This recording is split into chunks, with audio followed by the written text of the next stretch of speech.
सत्संग ऐसी जगह, यहां अल्लाह वाहिगुरु गॉड खुदा रब के बारे में चर्चा होती हो, यहां यह पता चले कि नाम करोड़ों हैं पर वो ताकत एक है, उस एक को पाने का रास्ता मिले,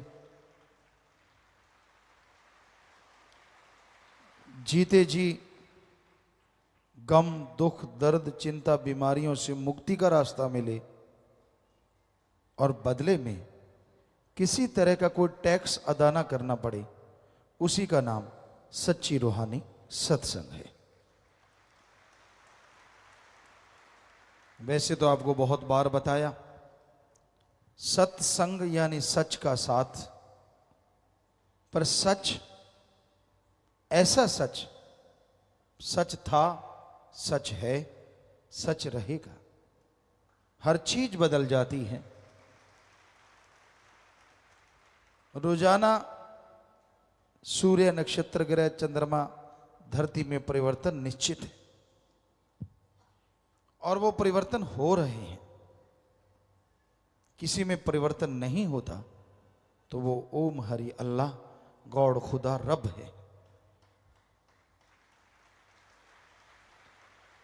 उसमें कभी कोई परिवर्तन नहीं आता।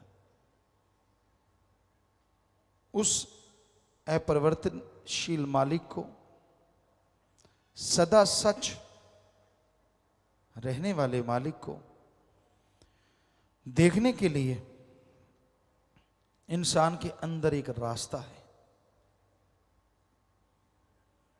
किसी भी मंजिले मकसूद पे आपने जाना हो, उसके लिए रास्ते होते हैं। किसी शहर में जाना है, बस है, गाड़ी है, पैदल जा सकते हैं। दूर दराज जाना है तो ट्रेनें हैं, बसें हैं, जहाज हैं। तो उसी तरह एक बहुत दूर देश है जिसे अनामी निज धाम सतलोक कहते हैं। यहां वो मालिक अपने पूरे शबाब पे नूरे जलाल में रहता है। वहां तक जाने का रास्ता हर किसी के अंदर से जाता है, पर उस रास्ते पे चलने के लिए कौन सी बस, कौन सी ट्रेन, कौन सा जहाज होगा, कौन सी टिकट होगी, कौन होगा टिकट देने वाला, कौन होगा जहाज उड़ाने वाला, ये जानना अगर आप चाहते हैं तो सत्संग सुनिए। सत्संग में बताया जाता है कि उन रूहानी रास्तों का जो जहाज जाता है वो मालिक का नाम है, उसी का चप्पू है।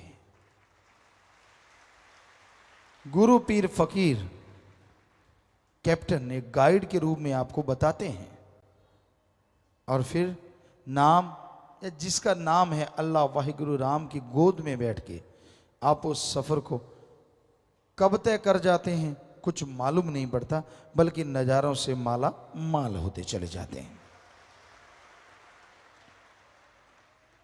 तो सत्संग में वो टिकट दी जाती है जो उस जहाज पे चढ़ा दे, जो सीधा अनामी जाता है, और उस टिकट को कहते हैं गुरु मंत्र, नाम, कलमा, मेथड ऑफ मेडिटेशन।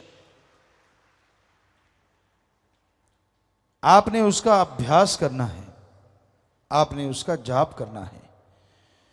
और उसकी निशानी क्या है? अगर आप कंटिन्यू लगातार घंटा सुबह शाम 2-3 महीने लगातार उसका जाप करते हैं तो उसकी निशानी यह है कि आप जीते जी गम दुख दर्द चिंताओं से मुक्ति हासिल करने लगेंगे। मरणोपरांत क्या होगा, जीते जी देख पाएंगे। जीता जी आप सुख से जीवन व्यतीत करेंगे और मरणोपरांत आवागमन से मुक्त हो जाएंगे। ऐसी है राम नाम अल्लाह मालिक के नाम में ताकत, पर अगर आप जाप करेंगे तो पाएंगे। आपको बादाम दें, आपको घी दूध, कितने भी मेवे मिष्ठान आपके सामने रख दें, आप खाएंगे नहीं, हजम कैसे होगा और पावर कहां से आएगी?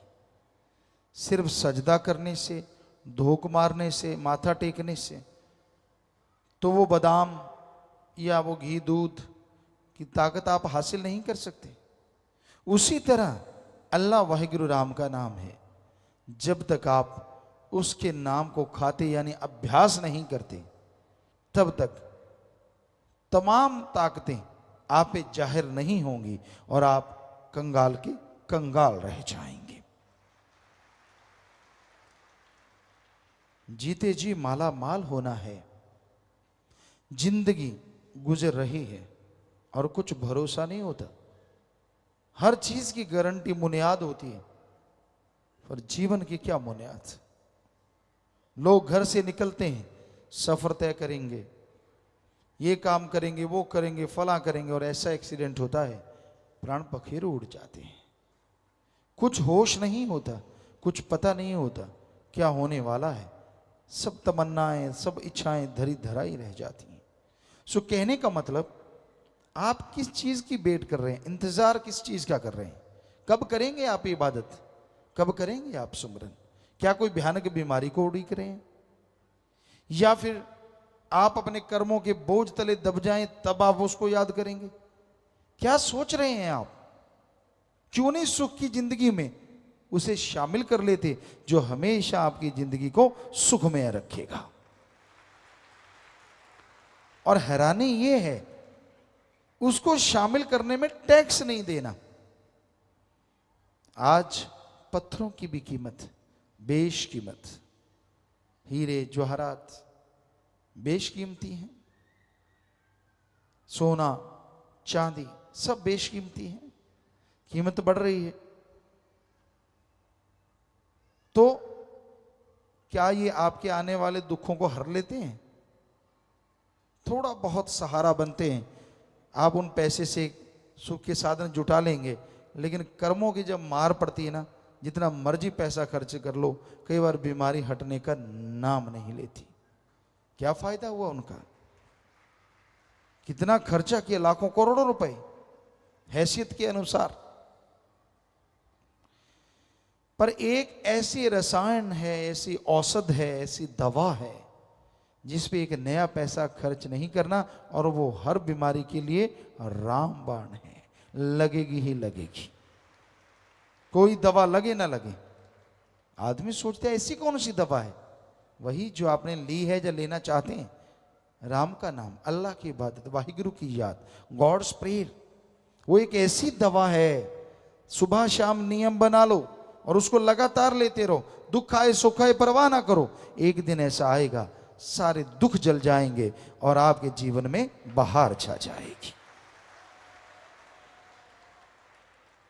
क्योंकि जिसे वो देता है उसे अजमाता है, और अजमाने के बहाने और रहमतों के खजाने उसी पे लुटाता है। इसलिए आप घबराइए ना, मन के हाथों मजबूर ना होइए, मन के उतार चढ़ाव में मत पड़ो। मन बड़ी जालिम ताकत है। वैसे तो कहते हैं हवा की रफ्तार बहुत है, और उससे बढ़ के प्रकाश की रफ्तार है, लेकिन मन की रफ्तार इन सबसे ज्यादा है। कब ये आसमान में ले जाए कुछ पता नहीं, और कब पताल में डुबो दे ये भी मालूम नहीं, कुछ पता नहीं चलता। बड़ी गति है इसकी, बड़ी तेज चाल से चलता है ये। आदमी सोचता ही रह जाता है, देखता ही रह जाता है, और ये अपना काम कर जाता है। इसलिए गुरुओं ने लिखा, संतों ने लिखा, मन के मते चलो मत कोई, गुरु कहे करो तुम सोई। ये भव में गोते खलवावे, ये गुरु से बेमुख करवावे।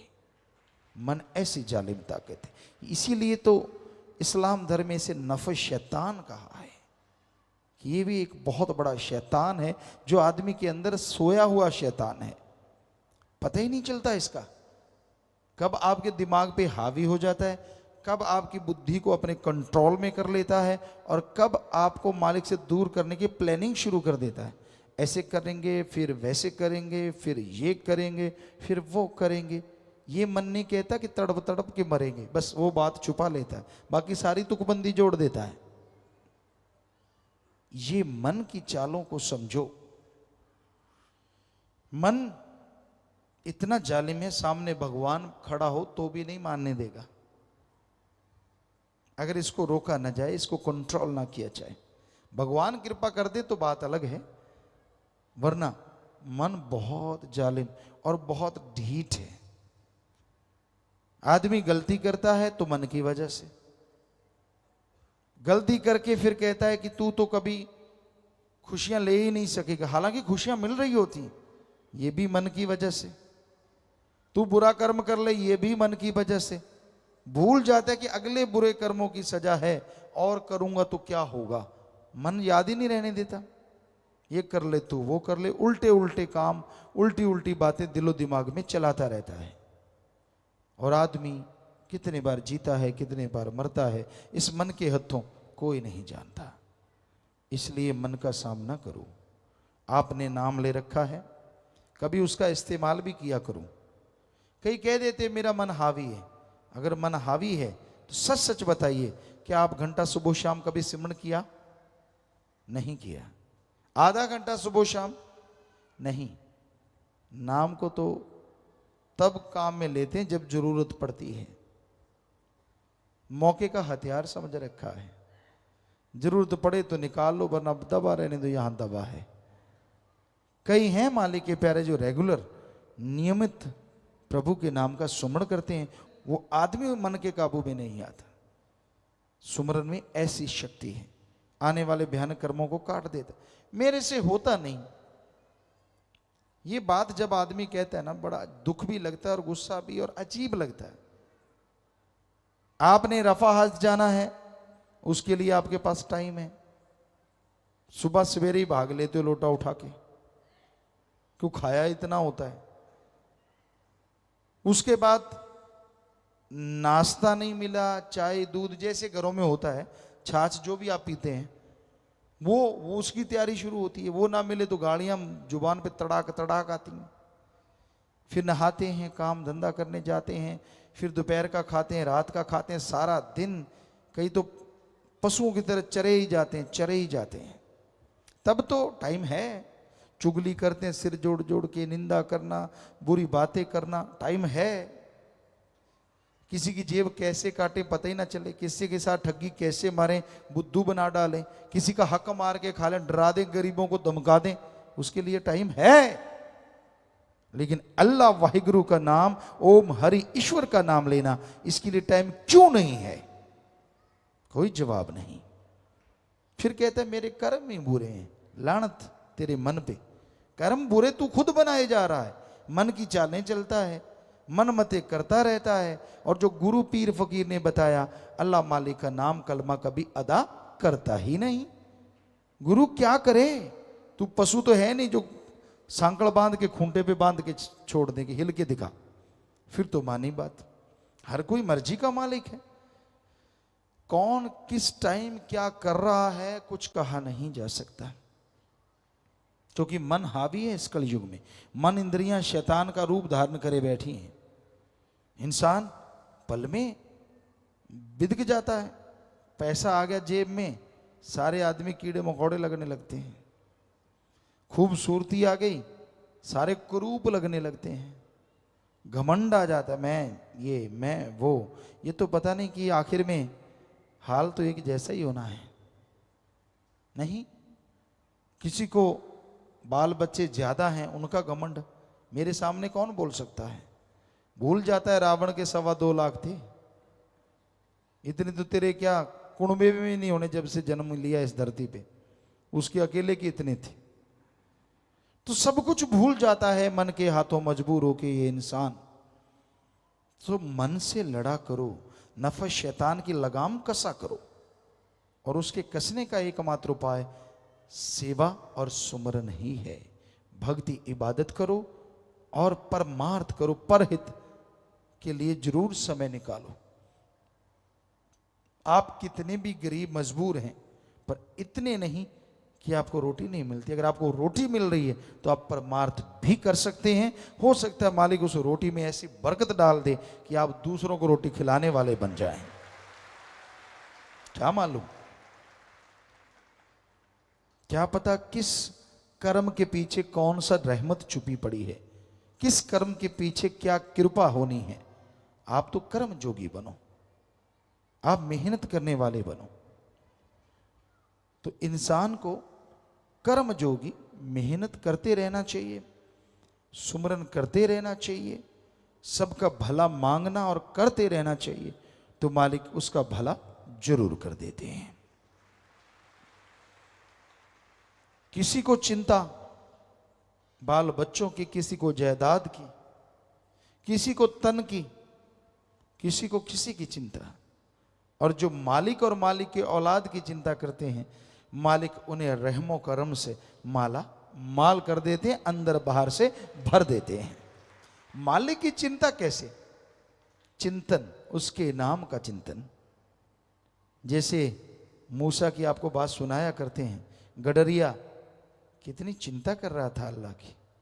अल्लाह तू बीमार हो, मैं भेड़ बकरियों का दूध पिलाऊं, मैं तेरे पे ऊन की चद्दर उड़ाऊं, मैं तेरे पांव दबाऊं। अब अल्लाह, आप अगर सोचिए अकल वाला कोई ऐसा सोचे, वो सोचे यार ये कैसे, जैसे कैसे हो सकता है ये, अल्लाह कैसे आएंगे, कैसे होगा। मूसा ने भी तो यही सोचा कि ये कैसे संभव है, कैसे आएगा अल्लाह, आएगा तो, यानी उसकी चिंता ही यही थी गडरिए की। सारा टाइम अपने मालिक, अपने अल्लाह, अपने राम, अपने सतगुरु मौला में खोया रहता था। और देखिए आपने सुना है कि मूसा ने जब उसे बुरा भला कहा तो वो अपने बाल नोचता, शरीर के कपड़े फाड़ता, जंगल में भाग गया। अगर मूसा भी रोज इबादत करने वाले थे, वो इबादत पे बैठे कि वो मेरे से बहुत गुनाह हो गया, अंदर एक चोट लगी। कहाँ अल्लाह ताला फौरन रहमो करम बरसा देते थे, और कहाँ कई घंटे बैठने के बाद मात्र आवाज आई कि मूसा तुझे दुनिया में भेजा है मुझसे जोड़ने के लिए, तोड़ने के लिए नहीं। तूने जिस गडरिए का दिल दुखाया है वो मेरा बड़ा अजीज, मेरा बड़ा प्यारा भक्त है। तो मूसा फिर गए। अभी भी कहीं ना कहीं घमंड, और मालिक अपने भक्तों में, पैगंबरों में या किसी भी घमंड नहीं आने देते, खुद ही नहीं आने देते। जाके कहने लगा, वहां देखा फिर वो हाथ ऐसे किए बैठा है, खून निकल रहा है, बाल उखड़े हुए हैं, और फिर वही बात करे, अल्लाह किसी की सुनना ना, बीमार हो तो मेरे घर में आना, छोटी सी झूंपड़ी है, मेरी भेड़ बकरियां हैं, मैं दूध पिलाऊंगा, पाँव दबाऊंगा, दवाई बनाऊंगा, दिन रात आपकी सेवा करूंगा।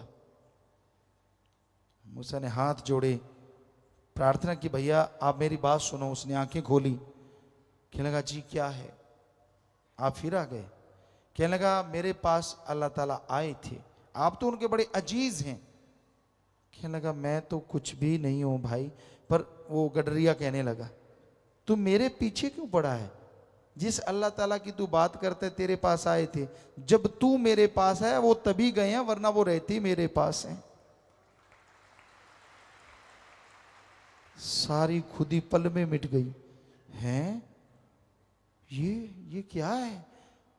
अब आप सोचेंगे इतना अमीर क्यों नहीं था, भेड़ बकरियां ही। अल्लाह ताला ना अमीरी देखते हैं ना गरीबी देखते हैं, वो आदमी का दिलो जिगर, दिलो दिमाग देखते हैं। कौन उसके लिए तड़फता है, कौन उसके लिए व्याकुल है, उसकी झोलियां अपने रहमो कर्म से माला माल भर देते हैं, चाहे वो अमीर हो चाहे वो गरीब हो।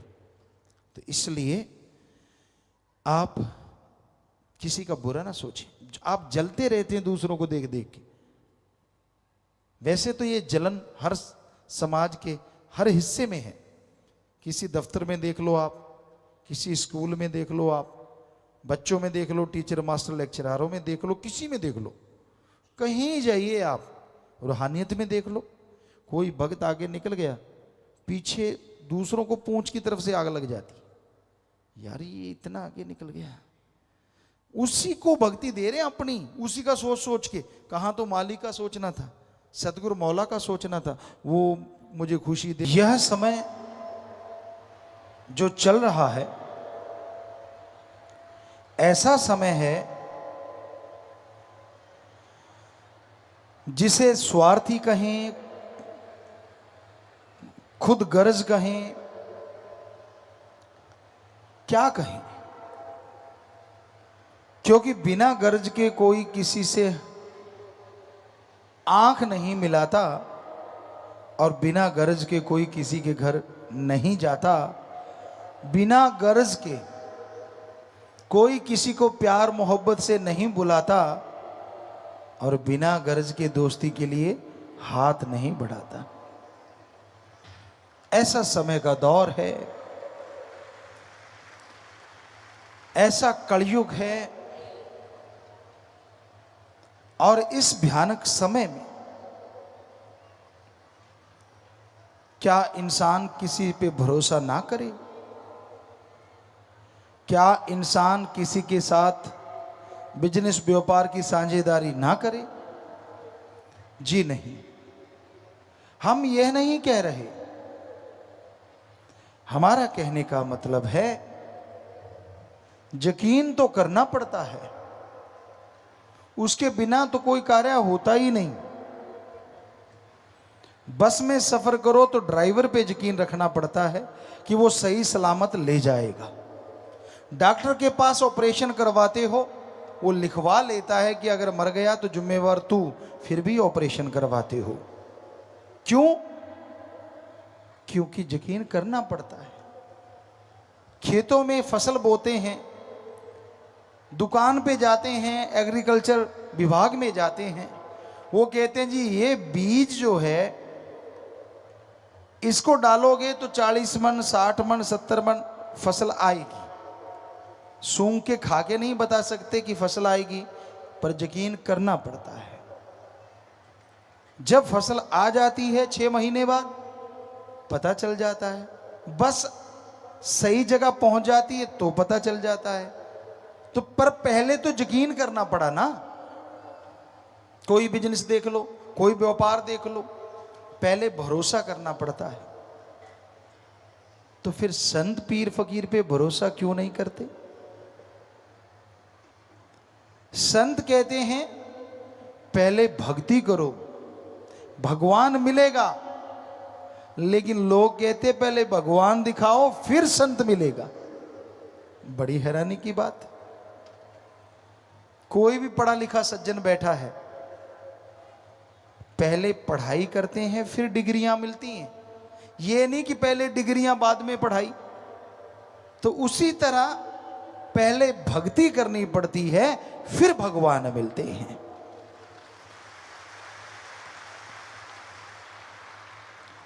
आज एक चीज ने सबकी सीटीपीटी गुम कर रखी है, शॉर्टकट। जिसे देखो शॉर्टकट, जिसे देखो शॉर्टकट। और आज के शॉर्टकट ने इतना पाखंड फैला दिया है, और इस शॉर्टकट की वजह से पाखंडी इतने बढ़ गए हैं कि पूछो मत। कहते हैं 5 रुपए दे दे तेरा लाखों का भला हो जाएगा, और मूर्ख उसको दे देते हैं। जो आपसे 5 मांग रहा है वो आपका लाखों का भला कैसे कर देगा? कई कहते हैं मैं दुगने कर दूंगा, तो उसे 1000 दे दो, सामने झोली फैला के बैठ जाओ, वो कहेगा क्या है, निकाल मेरे 2000।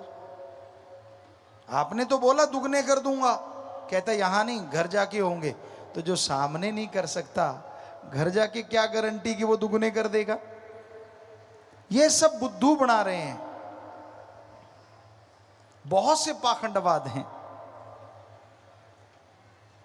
जैसे छींक बच जाए, ये हमारे सभी जगह पे हमने देखा है।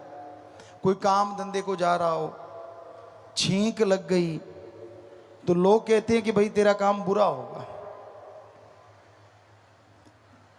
अगर ऐसी बात होती भाई, तो जो आपके दुश्मन है, जब भी आप घर से निकलोगे तो नाक में कुछ ना कुछ करके छींक मार ही देंगे, तो आपका तो बेड़ा गर्क हो गया ना। क्यों पड़ते हो उन पाखंडों में? रास्ता बिल्ली काट जाए, वैसे स्पेशलिस्ट भाई बहन बैठे होंगे, वो दाएं से बुरी होती है कि बाएं से? एक तरफ से बिल्ली रास्ता काट जाए तो कहते बुरा होता है। अब बिल्ली कहती है ये दो टांग वाला मेरे रास्ते में आ गया, मेरा बुरा हो गया। क्योंकि बिल्ली का तो, पशुओं का तो कोई रास्ता ही नहीं होता, वो तो यहां से मर्जी जाएंगे। आदमी के होते हैं रास्ते। तो बहुत ज्यादा पाखंड हैं हमारे समाज में, बहुत ज्यादा। तो हम आपको अपनी खुद की बात सुनाते हैं, कई बार सुनाई है आपको पहले। ये राजस्थान के श्री गंगानगर जिले की बात है। हम वहां गए, काफी लोग इकट्ठे हुए खड़े थे, उसमें हमने एक दो साथी प्लेयर भी देखे हमने। तो हमने भी गाड़ी वहां रोकी, उतरे। हमने कहा क्या मिल रहा है यहाँ? तो वो कहने लगा यार यहाँ अंगूठियां मिल रही हैं। हमने कहा भाई कौन कौन सी अंगूठियां हैं? घोड़े के नाल की अंगूठी, ये फलाने ग्रह की अंगूठी, ये फलां ग्रह की अंगूठी। हमने कहा ठीक है। उसने देखा ये गाड़ी से उतर के आया है, बड़े घर का लड़का है। कहने लगा आपके लिए एक ई स्पेशल अंगूठी है। हमने कहा कैसी ई स्पेशल? अटैची खोली, अटैची में एक बैग निकला, बैग में एक और बैग, उसमें एक डिब्बी, डिब्बी में एक और डिब्बी, उसमें मखमल सा बिछा हुआ। कहता ये स्पेशल अंगूठी है। क्या करती है भाई? कहता इसको पहनोगे ना तो आप लखपति बन जाओगे। ये 84 की बात होगी। हमने कहा अच्छा, अंगूठी का रेट क्या है? उसने देखा कि अच्छे घर से, कहने लगा 2500 रुपए। हमने कहा तेरे पास कितनी? कहता ये तो एक ही होती है स्पेशल। हमने कहा तेरी मर्जी है, हमने अपने यार दोस्तों के लिए लेके जानी थी। कहता नहीं नहीं, जितनी चाहोगे उतनी मिल जाएंगी। हमने कहा ठीक है, पक्का तेरे पास बहुत सारी हैं? कहता हाँ जी, कार एम्बेसडर कार थी पुरानी सी, उसकी डिग्गी भरी हुई थी। कहता है वो सारी इसी में ही है। तो हमने कहा सुन, हमें एक अंगूठी देगा 2500 की, हमें लखपति बना सकता है? कहता हाँ। तो ये सारी अंगूठियां निकाल के तू 10 उंगलियों इधर 10 पैरों में डाल ले, तू तो करोड़पति बन जाएगा भाई। गलियों में चक्कर क्यों लगा रहा है? कभी सोचा आपने? बुद्धू बन जाते हो कि हाँ भाई अंगूठी डाल ली है, ये तो फलाने ग्रह को काबू रखेगी। बता, इतने बड़े ग्रह को छोटा सा पत्थर काबू कर लेगा। आपके ग्रह चक्कर सही हो ना हो, उनके तो हो गए ना। आपने पैसे दे दिए बैठे बिठाए को। ताबीज डालना, निरा पाखंड घरों में बहुत होता है जी। नए कपड़े सूरज की तरफ मुंह करके डालो। क्यों? छिपदे की तरफ मुंह करके डाल दिए तो फट जाएंगे क्या? कभी नहीं फटे, हम तो उधर ही डालते थे। बहुत सारी भ्रांतियां होती हैं। बहनें तो खास करके स्पेशलिस्ट होती हैं इन चीजों की, लेकिन भाई भी आजकल कम नहीं है, वो भी ऐसा करते हैं। जुत्ती उल्टी हो जाए कहते लड़ाई होगी। अब किस साइंटिस्ट ने लिखा है ये, या किसी वेद में लिखा हो? नहीं है। अब जुत्ती उल्टी हो गई, आपके माइंड में 50% तो अब तैयार हो गए लड़ने को, और 50% कोई ना कोई बात हो जाती है। कहता देखा, मैंने कहा था ना जुत्ती उल्टी होगी, लड़ाई होगी। आगे पीछे हो जाए कहता कहीं जाना पड़ेगा। नेचुरली आप जल्दबाजी में कहीं जाते हो तभी आगे पीछे होती है, नॉर्मली तो होती ही नहीं। तो वो नेचुरली कई बार ऐसा हो जाता है। तो इन चीजों में मत पड़ा करो। कई भाइयों के होता है, हमारे पास चिट्ठियां आती हैं, ट्वीट पे भी लिखते हैं कि गुरुजी काला इल्म हो गया, मेरा घर बांध दिया, मेरे घर में खून के छींटे आते हैं, हमारे तो ये होता है, हमारे वो होता है, काला जादू कर दिया, पीला जादू कर दिया।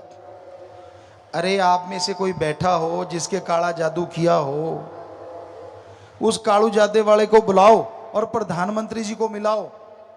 क्यों ऐसे एटम परमाणु बनाते फिरते हैं? जो देश वाला तंग करे उस जादूगर को भेज दो, काला जादू किया, स्वाहा त्वाहा, बात ही खत्म। है नहीं? कमाल हो जाए यार, उसको मेडल ही मेडल मिले। है कोई किसी के पास ऐसा जादू वाला?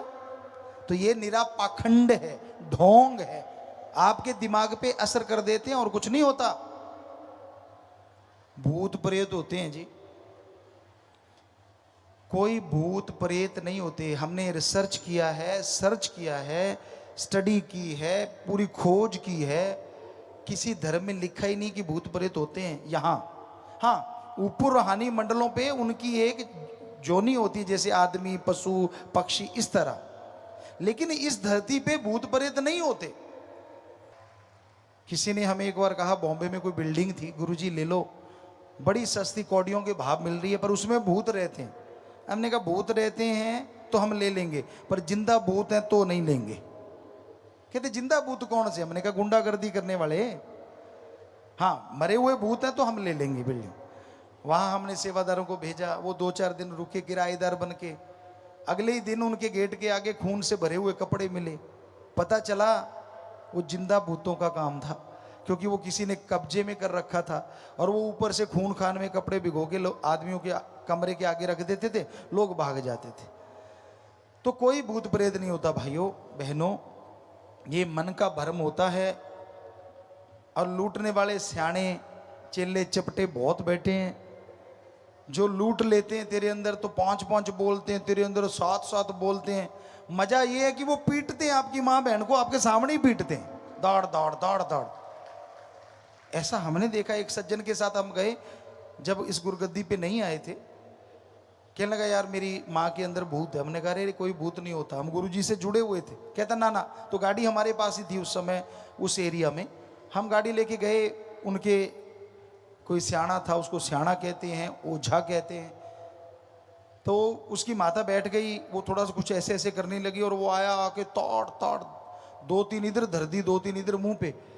हमने हमारे साथी को कहा अरे तेरी माँ को पीट रहे हैं। तो उसका जो ओझा था, उसका साथी कहता नहीं, ये तो भूतों के पड़ रही हैं। वो हमारे साथ जिसकी माँ थी वो भी कहता अच्छा ये तो भूतों की पड़ रही हैं। अरे मूर्ख, हमने उससे कहा भूतों के तो पता नहीं, तेरी माँ के गाल देख टमाटर जैसे हो गए मार मार के। तेरे को शर्म नहीं आती? बेटा हो के माँ को पिटवा रहा है। तो बड़े मजे से पिटवाते हैं अपने माँ को, बहन को, बच्चों को, बाप को। क्यों? कहते भूतों के पड़ रही हैं, और वो मजा ले जाता, मार मार ताड़ ताड़। नेचुरली जब शौक लगता है माइंड को, कुछ देर के लिए वो शांत हो जाता है। दिमागी बीमारी होती है और कुछ नहीं। यहाँ हम लाखों लोगों को ठीक कर चुके हैं, जो भूत का करते आते हैं और यहाँ ठीक होके चले जाते हैं, राम की कृपा से, ईश्वर की कृपा से। क्योंकि सिर्फ पाखंड होता है और कुछ नहीं। तो भूत की बात चली है, तो एक यूपी की बात बड़ी हंसने वाली है, हम आपको सुनाते हैं। यूपी साइड में हम गए, तो वो सज्जन कहने लगा कि गुरुजी इसके अंदर भूत आता है। सेवादार था। हमने कहा बेटा भूत नहीं होते। उसके घर वाले ऐसे करने लगी कुछ, तो पास ही वो ऐसे पंखा देने वाला था हमारा, उस समय पंखे दूसरे होते थे लकड़ी का। तो हमने कहा लाठी मत मारना, तो वो बहन ठीक होके बैठ गई। कहती गुरुजी कौन मार रहा था? हमने कहा नहीं कोई भी नहीं मार रहा था, हमने तो तेरा भूत निकालना था। हमने कहा अब बोल बेटा, तू इसको ऐसे डराती क्यों है? कहती इसको बाहर भेज दो फिर करती हूँ। तो हम सेवादार थे, उसको भेजा, तो वो बताने लगी गुरुजी मैं आई थी तो ये मुझे रोज पीटता था, बात बात पे पीटता था, मैं सामान मंगवाती थी पीटता था। तो कहते मेरे सहेली थी, उसने बताया कि मेरे पास एक तरीका है, जब भी एक थोड़ा 3-5 करने लगे ना, तो तू आंखें निकाल के ऐसे लाल लाल बड़ी बड़ी आंखें निकाल लिया कर, और ये सिर घुमाया कर, बाल खोल लिया कर, और ये पूछेगा माते कौन, और तू कह दिया कर मैं तो फलां माता हूं और मुझे ये चाहिए। तो हमने कहा बेटा क्या क्या मंगवाती रही? कहती गुरुजी मैंने तो सब कुछ ही मंगवाया। क्या? जब मुझे को लिपस्टिक चाहिए तो ला बेटा लिपस्टिक ला दे। जब फिर नहीं मानता तो ला बेटा बिंदी का पत्ता ला दे। कहती यहां से लेके मैंने गाड़ी तक मंगवा ली, जमीन बिक गई इसकी, लेकिन मैं गाड़ी में सैर करती हूं। तो बहनों ये चरित्र होते हैं, बुरा ना मानना, भाइयों में भी होते हैं, बहनों में भी होते हैं। तो उसने वो चला रखा था, भूतबात कुछ भी नहीं था, वो मान गई कि मैंने। तो हमने उसको कहा तू वैसे सुन लिया कर बेटा, इसकी जायज मांग, तो ये माता क्यों बनेगी। और हैरानी ये होती है फिर भाई लोग पैर पकड़े बैठे होते हैं अपनी बीबी के, माता क्या चाहिए, 2 in 1 रिश्ता, बीबी भी है माँ भी है, कमाल है ना। तो इस चक्कर में मत पड़ा करो, ऐसा कुछ नहीं होता। बहनें भी ऐसा ही करती हैं, भाई में आ जाता है कई बार भूत, भाई मनवाना चाहें तो वो ऐसे मनवा लेते हैं। तो सीधे सीधे एक दूसरे की समझदारी से बात मान लिया करो। अच्छी राय बहन भी दे सकती है, भाई भी, यानी पति भी और पत्नी भी। जो अच्छी राय हो उसको मान के करोगे तो घर में सफलता के झंडे गड़ते रहेंगे, खुशियां आती रहेंगी। दिमाग दोनों में है, किसी एक में नहीं है। तो पाखंडवाद ढोंग से जितना बचा जाए उतना ही अच्छा है। ये बहुत ही इंसान को दिन बुरे होते हैं। बताओ, हम यहां पढ़ते थे, शायद भगवान ने, सतगुरु ने काम लेना था। हमारे साथ जाट थे, जट जाट एक ही होते हैं क्योंकि हम भी राजपूत पीछे से। तो जाट थे, राजपूत थे, सिख थे, बिश्नोई थे, कसाई थे, मुस्लिम थे, सभी धर्मों के बच्चे हम एक साथ पढ़ते थे राजस्थान के वहाँ। और वहाँ बड़ा चक्कर चला। एक दिन बच्चे कहने लगे यार इस दिन टूर्नामेंट नहीं रखवाना चाहिए। क्यों? कहते यार ये तो मंगल है। तो इधर साथी बैठे थे, वो कहने लगे मंगल में तो काम मंगल होता है। इधर वाला कहता नहीं नहीं, हमारे गलत कहते हैं। क्या कहते हैं? मंगल लगावे सांगल। कहते इस दिन करोगे तो सांकड़ लग जाएगा। तो दूसरा को पूछा जो सांकड़ कह रहा था, हमने कहा तू बता दे दिन कौन सा अच्छा है। कहता हमारे कहते बुध काम शुद्ध। अब मंगल वाला गुस्से हो गया, कहता हमारे बुध को गलत कहते हैं। क्या कहते हैं? बुध लगावे युद्ध। इसी तरह सातों दिन का क्रियाक्रम हो गया। हमने कहा फिर तो काम करते नहीं, चद्दर लेके सो जाते हैं, दिन तो सारे बुरे हो गए। तो बहन भाइयों, ये पाखंड में मत पड़ा करो। आंख फरकती है, फड़कती है। किसी की बाईं आंख, खास करके शायद भाइयों की, अगर बाईं फड़क जाए तो चारपाई पकड़ लेते हैं कई। तो मेरी बाईं आंख फड़क रही है, ऊपर से टेलीविजन वाले और इसको बढ़ावा दे रहे हैं, आंख फड़क रही है। बहनों की शायद दाईं आंख फड़क जाए। अरे आंखें फड़केंगी नहीं तो गड़बड़ हो जाएगी। अगर ये जाम हो गई, खुली की खुली रहेगी और बंद की बंद, तो क्या होगा? फड़कती रहने में ही फायदा भाई। खून का सर्कल चलता है, हमारी बॉडी का हर मसल कहीं ना कहीं फड़कता रहता है। हम गारंटी देते हैं आपको। बड़े मसल का पता नहीं चलता, और ये बिल्कुल नाजुक मांस होता है, इसलिए इसका पता चल जाता है। दैट्स ऑल, और कुछ भी नहीं। पर आप इन चक्करों में कभी भी ना पड़ा करो। हम आपको सच बताते हैं, ये फजूल की चीजें हैं, पाखंडवाद है। क्योंकि धर्मों में लिखा हुआ है कि भगवान ने ना तो तारीख बनाई, ना दिन का नाम रखा, उसने दिन और रात बनाए हैं। आज अच्छे कर्म करोगे तो आने वाला टाइम 100% अच्छा होगा। आज बुरे कर्म करोगे तो आने वाले दिन आपके लिए बुरे जरूर होंगे। बोए पेड़ बबूल का आम कहाँ ते होए। अगर बबूल का पेड़ बोलोगे तो सुइयां आएंगी, सूड़े आएंगी, आम नहीं लगते। तो कर्म अच्छे करने चाहिए। दिन और रात अच्छे ईश्वर ने बनाए हैं, फायदे के लिए बनाए हैं, कोई नुकसान के लिए नहीं। और वो सृष्टि को कंट्रोल करने वाला है, वो कभी गलत कुछ करता ही नहीं। लेकिन लोग उसको गलतियां निकालते रहते हैं। एक बार दो अमली थे, वो बेरी का पेड़ था, उसके नीचे लेटे हुए थे। दोनों आपस में बातें कर रहे हैं। सामने कद्दू लौकी की पेठे की बेल लगी हुई थी, कद्दू की बेल। एक अमली कहता यार ये भगवान गलतियां बहुत करता है। दूसरा कहता क्या गलती कर दी भाई? कहने का सामने देख बेल है कद्दू की, मरियल सी बेल है, पर फिर भी इतना सा कद्दू है। कहता हाँ। कहता बेरी देख कितनी जबरदस्त है। कहता हाँ, और छोटे छोटे बेर। कहता फिर? पहला अमली कहता कद्दू बड़ा है, ये पेठा और कद्दू लगना चाहिए बेरी पे क्योंकि वो मजबूत है, और मरियल सी बेल है, इस पे बेर लगने चाहिए। कहता है बात तो तेरी सही लगती है। इतने में चक्रवात आया तेज, और पहला अमली चिल्ला उठा, अरे मान जा, गलती काट दे, गलती काट दे भगवान की। दूसरा कहता तू ही कह रहा था गलती करता है, अब क्यों काट दूं? कहता नहीं, भगवान गलती नहीं करता। कहता क्या हो गया? अभी तो चक्रवात ही आया है हवा का। कहता सुन, चक्रवात आया, ये देख बेर ऊपर से टूट के मेरे नाक पे लगा। अगर वहां कद्दू या लौकी होता तो क्या होता? सिर्फ 2 छेद रह जाते, भूगोल बिगड़ जाता चेहरे। तो भगवान की गलती निकालने वालों, खुद के कर्मों में देखा करो कैसे कर्म करते हो। वो तो सृष्टि को बनाने वाला कभी गलत कुछ नहीं बनाता, कभी गलत कुछ नहीं करता। आप उसका इस्तेमाल कैसे करते हो ये आपकी कमी हो सकती है, उसकी कोई कमी नहीं होती। और वो आपके प्रसाद का भूखा नहीं, वो आपके लड्डू का भूखा नहीं, आपके चावल का भूखा नहीं, आपके नारियल का भूखा नहीं। भगवान भूखा है आपकी भावना का, श्रद्धा का। उससे अगर उसे पुकारोगे तो वो मिल जाएगा।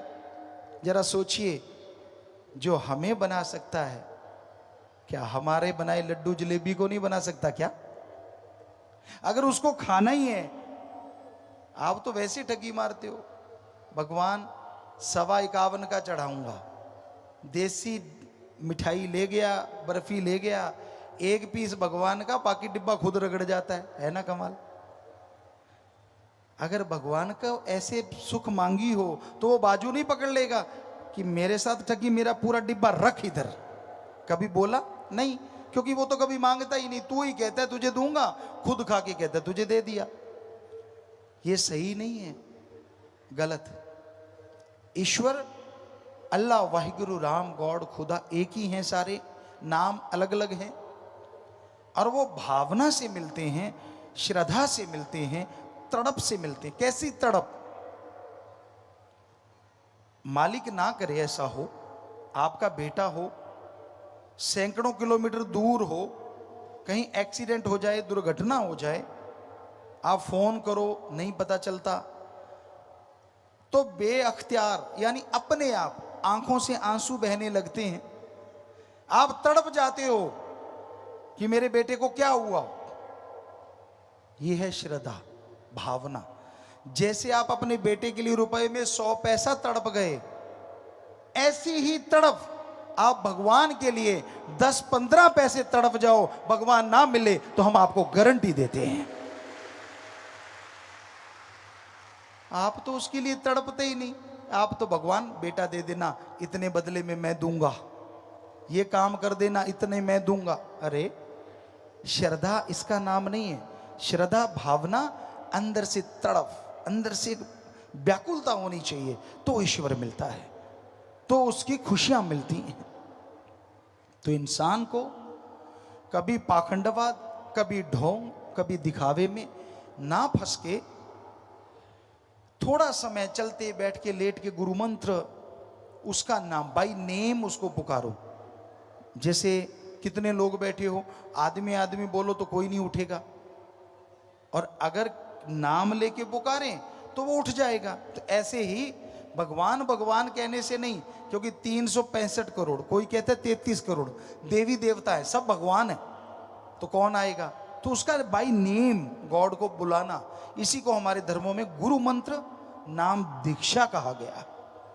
वो आप जब उसको बुलाते हो तो वो जरूर सुनता है। अरे मां को बनाया भगवान ने, और हमने देखा बच्चा रोता है तो मां कैसे दौड़ी चली आती है, कैसे उसके अपने आप फीड आ जाता है ऑटोमेटिकली। और ये हमने तो खुद आजमाया, ऐसा होता था कि जरा सा भी ऐसा होता तो मां के अपने आप धार चलने लग जाती फीड की। पहले ऐसा होता था ज्यादातर, आजकल थोड़ी कमियां आ गई हैं।